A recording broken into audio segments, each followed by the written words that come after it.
Mga tol, oras na talaga na mapalitan ko tong bearing ko. Grabe, durog-durog na oh. Oh. Bearing to sa hulihan tol. Ayan tol oh. Ayan, tinanggal ko na yan dito. Magkabilaan yan, durog. Puro ano yan. Ayan oh. Yan, tinanggal ko na rin yan.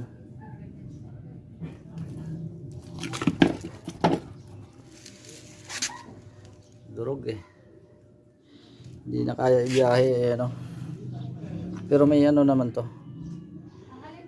Ito. Ayan, kita ba? 520 to. 2RS.